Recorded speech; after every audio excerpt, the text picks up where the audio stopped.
Bismillahirrahmanirrahim. Assalamualaikum warahmatullahi wabarakatuh. Alhamdulillah, Pak Tua Jabar sudah ada di salah satu kediaman rumah Pak Haji Ade. Dia salah satu pengusaha yang mana di konveksi, pengusaha konveksi. Selamat sore Pak Ade. Selamat sore. Nah, terima kasih Pak Ade sudah mau kita obrolan nyantai. Situasi dalam keadaan sehat. Nah, namun ini dalam obrolan nyantai ini bisa kita akan membawakan tema salah satu figur pengusaha untuk memotivasi semua orang dalam hal kebaikan. Pak Ade, apakah ada dulu ini dengan usaha Pak Ade hobi atau emang betul-betul saya memikirkan untuk saya memilih saya usaha itu harus misalkan mencari di luar hobi atau gimana? Pak Ade bisa sedikit Gitu dalam ibadah. Jadi saya berpikir ini hobi saya di kasab ini bagaimana caranya supaya ini masuk kategori ibadah.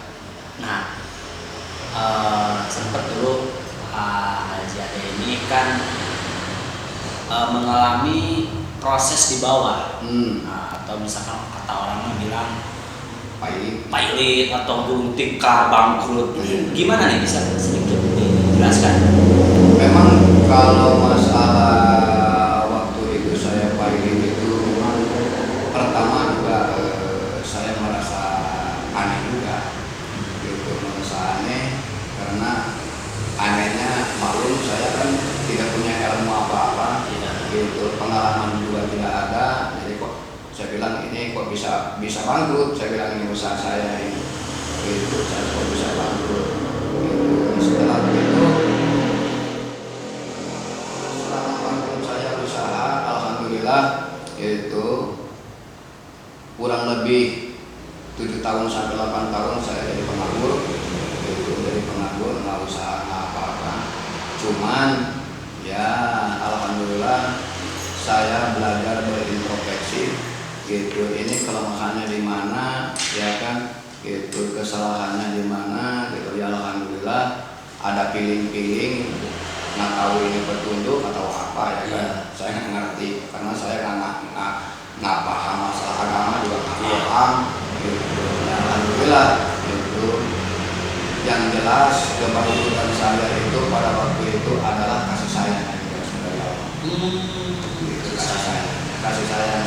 Jadi saya waktu itu alhamdulillah jadi gimana ya, kasih sayang Allah sama saya itu sangat luar biasa, gitu. Karena waktu itu waktu saya usaha itu oke lah saya bilang kalau orang-orang sekarang mah bisnis lah ya, bisnis itu kadang-kadang saya tidak punya tujuan, tidak punya tujuan, gitu, tidak punya tujuan, hanyalah apalah gitu, gitu. Tapi ya alhamdulillah, gitu, selama saya posisi nganggur, kelemahan saya belajar, gitu, belajar sedikit, gitu, berpapakur kelemahan saya ini dari mana ternyata yang jelas ini kelemahan kebanyakan saya pribadi, gitu. Nah, minimal apa sih kelemahan dari Pak Ade sendiri sampai ya terpuruk lah? Yang jelas kelemahannya mah ini, gitu. Jadi usaha saya sebatas tujuan, sebatas tujuan aja, sebatas hobi dan tujuan, gitu. Jadi saya nggak ada niat bahwa kasab ini ibadah, nggak ada, nggak diniatin ibadah lah, bahasa soalnya begitu, nggak diniatin ibadah, nggak, gitu. Pokoknya kasab aja begitu, gitu.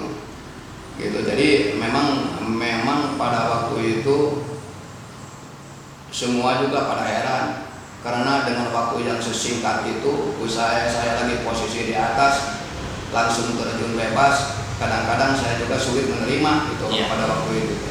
Tapi ya alhamdulillah kalau sekarang mah alhamdulillah udah keterima bahwa ini itu sebetulnya dalam hakikatnya ini kasih sayang dari Allah. Kasih sayang. Salah satu kasih sayang dari Allah itu di situ mulai mendekatkan diri kepada Pencipta, dan di situ ada muhasabah diri ya, muhasabah diri dan mengintrospeksi diri, mengevaluasi diri. Namun di proses dengan mulainya kerasa bangkit, kan kadang-kadang nih kalau orang ini sudah mulai kelihatan bahwa kalau misalnya usaha sudah mulai mau maju nih, apakah ada nggak firasat atau misalkan kertek, kalau bahasa Sunda itu kertek gitu, itu gimana? Itu mah nggak ada sih, nggak ada gimana ya, nggak ada firasat, nggak ada apa sih sebetulnya mah. Cuman saya itu mulai bangkit lagi usaha gitu ya kan, karena kelemahan yang saya tadi itu saya coba berubah. Nah, belajar dirubah. Saya belajar tertib gitu, dari ya terutama masalah niat ya, masalah niat. Nah, setelah itu saya belajar lagi di masalah manajemen ya, diperbaiki itu ya, alhamdulillah itu setelahnya saya berubah itu, belajar berubah sedikit dari masalah niat gitu. Terus lagi sekarang sistemnya, sekarang manajemennya dibenahi sedikit alhamdulillah.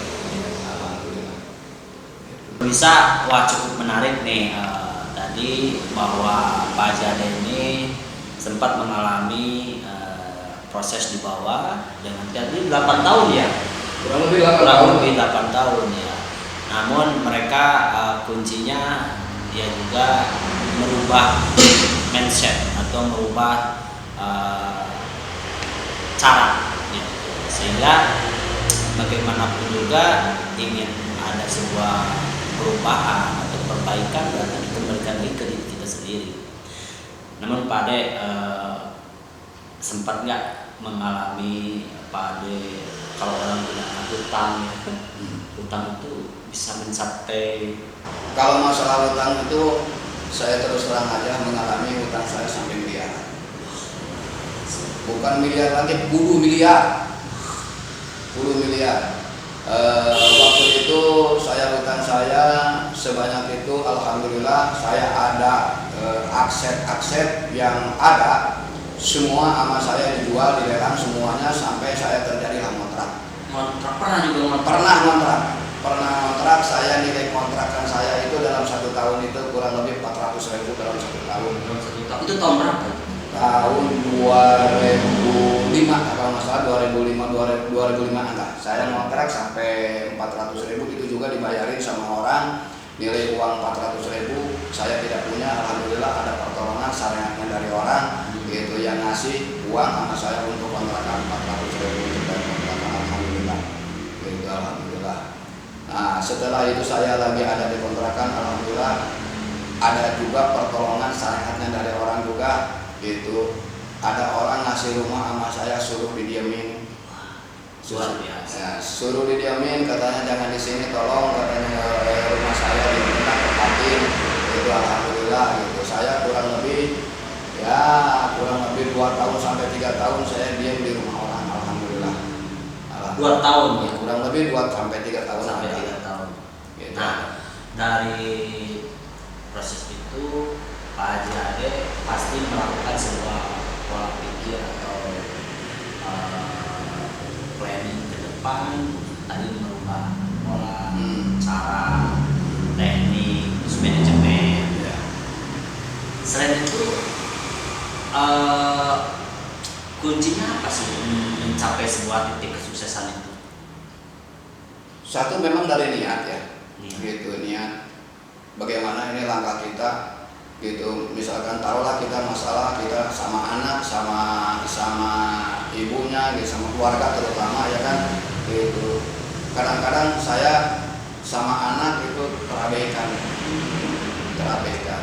Saya sehubungan saya hasil daripada introspeksi dengan kesalahan-kesalahan yang tadi, yaitu bahwa ini ditugaskan ibadah gitu. Jadi alhamdulillah itu bagaimana caranya saya sama anak dan sama istri juga saya dibina. Alhamdulillah. Ya alhamdulillah sudah saya mulai belajar merawat amanah dari Allah, wabil khusus keluarga. Saya belajar sedikit alhamdulillah mulailah terbuka yaitu untuk langkah untuk ke depan. Masalah usaha sedikit mulai terbuka. Alhamdulillah. Di dalam proses itu selama tadi kan lewat dari 8 tahun. Nah, kebayang nggak ada keinginan sebuah harapan bahwa Pak Haji ini tadi kan tujuannya ibadah. Nah, selain ibadah ada rasa kita itu memiliki rasa kasih sayang. Ya baik kasih sayangnya yang tentu keluarga dulu, istri, anak ya. Terus ada lagi selain itu kasih sayangnya ke orang lain, ke fakir miskin, ke anak yatim piatu. Itu ada nggak perasaan dalam diri Pak Haji? Itu yang paling sakit itu. Yang paling sakit itu yang gimana sih ya? Saya kalau berbicara amal gimana ya? Karena sayanya hobi, itu bikin amal gitu. Jadi gimana ya? Saya kalau nggak bantu orang itu nggak bikin amal, gitu hari ini nggak bisa bikin amal, waduh pusing saya. Aslinya saya mah pusing. Gitu. Jadi gimana ya? Saya suka nangis. Kadang-kadang saya mau makan gitu. Kadang-kadang bisa kadang-kadang kagak jadi kalau mau makan gitu. Luar biasa. Gitu. Tetangga apa makan apa enggak? Iya. Gitu ya kan. Kalau apalagi saya mau menghadapi misalkan orang-orang misalkan para yatim gitu. Waduh, saya mah terus terang aja. Nangis saya mah. Terus terang nangis. Gitu. Karena apa? Saya merasakan gitu. Dari ada terus nggak ada gitu. Biasa saya suka makan ini segala macam ada terus nggak ada.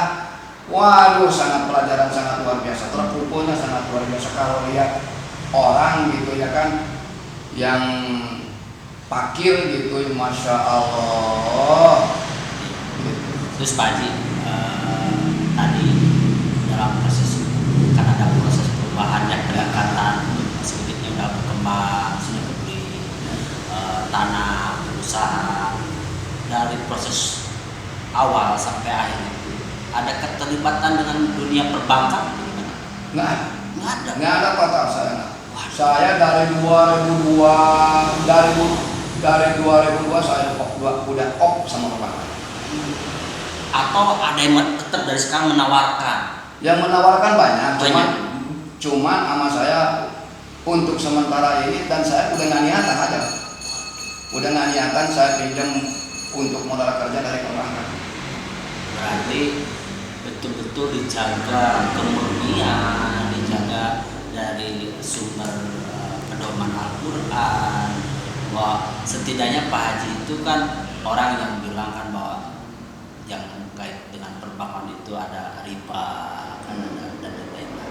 Tapi ternyata Pak Haji sendiri punya tadi merubah manajemen ya, pola sistem.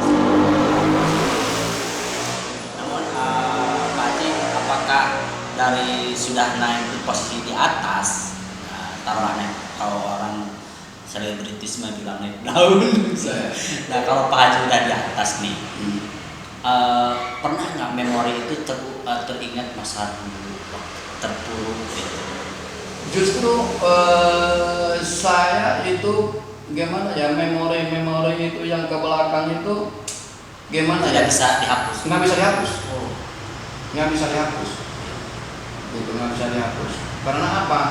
Gitu, saya nggak bisa dihapus itu karena itu pengalaman yang sangat berharga untuk saya. Jadi sama saya memang sengaja nggak dihapus. Kan dulu juga pernah di Jakarta ya? Pernah Sampai berjualan, dagang, apa jualan rokok lah, apalah, jualan koran lah, ini segala macam lah. Gitu, alhamdulillah. Gitu, makanya saya sekarang udah mulai lagi usaha, alhamdulillah gitu, baik saudara maupun teman-teman juga, gitu, ayolah, gitu. Soalnya kan kebanyakan orang dalam hal bisnis ini jarang orang bisa berjamaah ya. Iya. Jarang orang bisa. Oke lah, sholatnya kita bisa berjamaah, tapi hal masalah kasar, masalah usaha jarang orang bisa berjamaah. Saya lagi belajar masalah berjamaah itu urusan ini, urusan kasar. Berarti Pak Haji ini konsepnya sambil membina, mengarahkan para karyawan, tentunya ya. Dan ke arah yang benar-benar ini apa istilahnya, bahwa kegiatan yang punya karomah, kegiatan yang mempunyai nilai positif selalu dikembangkan tentunya. Alhamdulillah. Ya, wabil khususnya kan dulu saya terus terang aja ya kan. Dulu kadang-kadang dengan kebangkrutan saya waktu itu, itu sangat luar biasa. Nggak bisa dihitung dengan nilai uang lah. Gitu, alhamdulillah. Itu sebetulnya saya kan udah ngomong tadi ya kan, inilah sebetulnya kasih saya kalau untuk saya. Itu alhamdulillah. Jadi saya belajar sholat tepat waktu, awal waktu, saya terus sekarang begitu. Gitu. Terus lagi sekarang saya belajar ngaji, maupun misalkan sekarang keluar maupun di sini karyawan juga sekarang di sini ada ngadain. Saya ngadain ada pengajian juga. Karena apa? Malam Kamis ya. Saya hari Kamis siang sebelum gajian anak-anak saya ada pengajian dulu.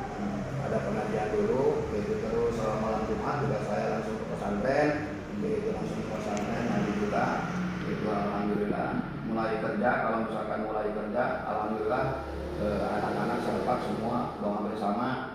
Gitu, habis doa bersama itu langsung ada duha. Ya, duha dulu, habis duain baru mulai kerja. Gitu. Terus Pak Haji sebagai pesan ke semua orang atau pemirsa dari masyarakat tentunya, apa sih yang mau dikasih dari Pak Haji? Kalau menurut pengalaman saya satu masalah sholat.